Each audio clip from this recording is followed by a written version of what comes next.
Bonjour à tous. J'aimerais qu'on parle de d'intuition versus ego aujourd'hui. Euh, je vais vous expliquer en fait quelque chose qui m'est arrivé à moi et qui explique un petit peu comment parfois on peut vraiment se tromper parce que en fait on a la conviction profonde, puis on va la marteler, on va y revenir plusieurs fois qu'il faut avoir une certaine attitude, une posture, une réponse euh, par rapport à une situation, face à une situation. Et on va se convaincre, on va s'auto-convaincre en fait que c'est la bonne attitude parce qu'elle nous correspond tellement bien, elle répond à toutes nos attentes et on va donc se mettre dans une position avec une attitude assez fortement marquée. Et pourtant, le sujet va revenir sur le tapis plein de fois. C'est-à-dire qu'au lieu de considérer l'affaire comme réglée, on va à nouveau euh, être poussé à repenser à ce sujet ou cette situation comme s'il se présentait à nouveau. C'est-à-dire que plusieurs fois par jour ou pendant plusieurs jours, on va avoir cette idée en tête de cette préoccupation-là et on va se redemander à nouveau si on doit choisir noir ou blanc. Et pour un yang, il n'y a pas d'alternative. Pour un yin, il y en aura 50, des gris entre le noir et blanc, mais en tout état de cause, si ça se représente, c'est que ce n'est pas une intuition qui a été correctement canalisée, reçue, interprétée ou un signe, mais plutôt de l'ego fortement appuyé et avec ce petit côté, ben non, c'est pas la peine, fais comme ça, c'est bien, t'as raison. Mais à chaque fois, la situation se représente et on fait à nouveau ce choix. Et pourquoi? Parce qu'en fait, le temps d'apprentissage pour distinguer les deux est long et compliqué, mais même en ayant l'impression d'y être parvenu, et pour beaucoup d'entre nous, on sait le faire majoritairement, mais on va encore se tromper. On va encore se tromper et se convaincre, souvent s'auto-convaincre, parce qu'on a énormément de fierté, qu'on n'a pas envie de se laisser grignoter, provoquer, perturber ou même menacer. Et on va se dire non, non, cette situation, j'y réfléchis, là, c'est pas possible. Donc non, en fait, et je le fais avec le cœur, c'est sûr, je le fais bien, je le fais en conscience, avec conviction, c'est une intuition forte, j'en suis sûre. Sauf que bah, si c'était une intuition, aussi prenante soit-elle dans l'instant, elle ne dure pas. C'est une idée qui nous vient, on en a la conviction, on sent ce mouvement de bascule pour certains d'entre vous peut-être du corps qui valide quelque chose et on se dit ah yes, mais ça ne dure pas et une fois que c'est réglé, le sujet va être réglé, c'est-à-dire qu'il va trouver une issue et l'attitude qu'on a pu prendre, qu'on a adoptée était la bonne et le sujet peut se clôturer.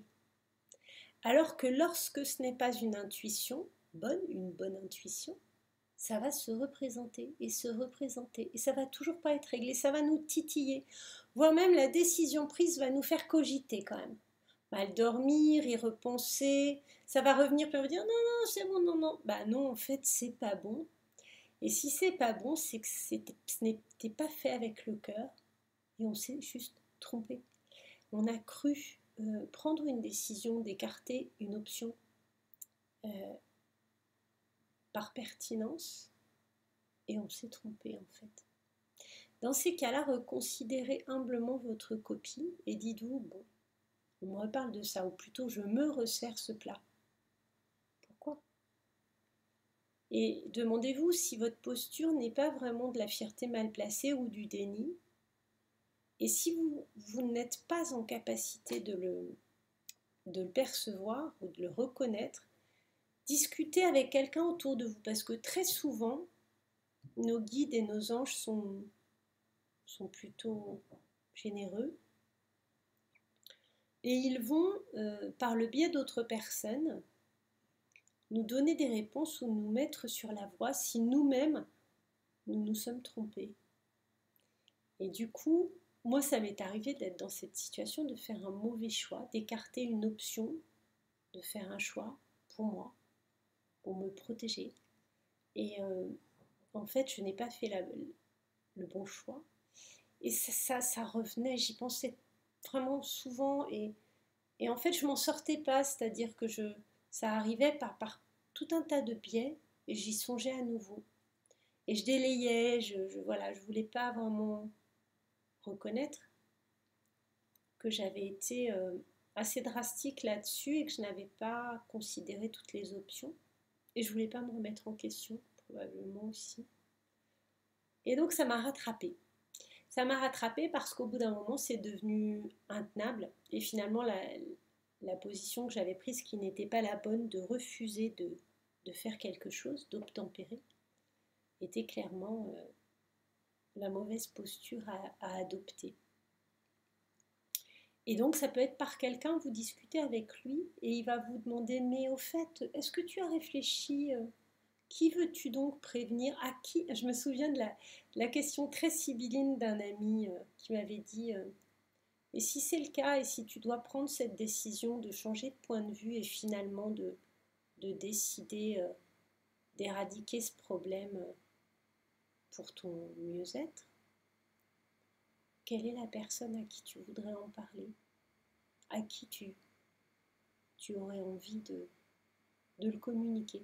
Et pas forcément pour solliciter son approbation ni son soutien, mais pour le partager. À qui aurais-tu envie de confier cette nouvelle position, ce choix, pour que peut-être il pense à toi, il ou elle pense à toi, à ce moment précis, si c'est quelque chose de difficile pour toi, une épreuve, un moment un peu délicat. Et ça m'avait fait sourire parce qu'à l'époque, en plus, j'étais en silence radio total avec mon jumeau. Et de par mon ego, là encore, j'avais décidé que non, je ne ferais pas un effort, je ne réécrirais pas, que c'était œil pour œil, dent pour dent, alors on va plutôt dire un de chaque côté, et que donc, s'il ne m'écrivait plus, je n'écrivais plus. Et que si ça faisait des semaines que je n'avais plus de nouvelles, eh bien je ne lâcherais pas. Et que je ne serais pas celle qui reconnecte, qui tend la main parce que je l'avais trop fait. Et en expliquant ça même à quelqu'un d'une façon plus anodine, il me disait, mais pourquoi en fait, enfin, quelque part, est-ce que ce serait pas de lâcher et d'être capable de dire, eh bien tu vois, euh,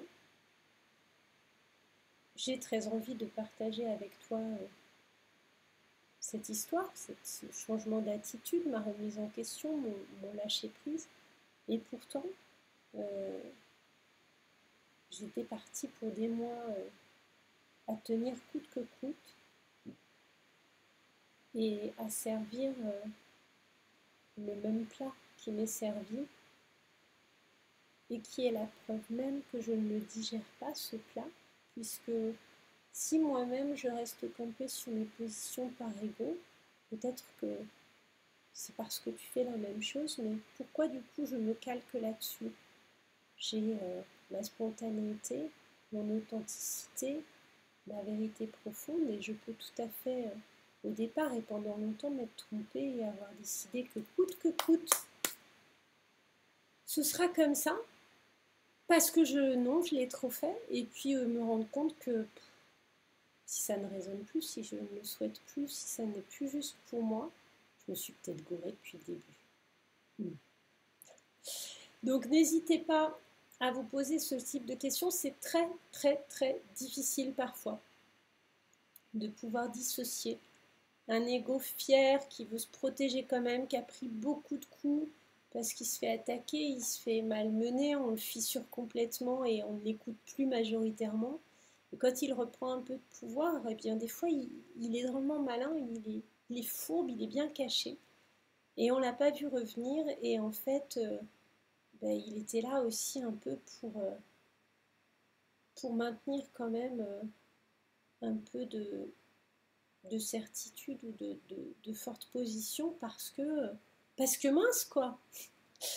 Et n'oubliez pas de considérer que souvent ce type même d'attitude est la preuve parlante de notre côté obtus, têtu, irascible et capable de beaucoup de déni pour ne pas perdre la face, ni se voiler la face en fait.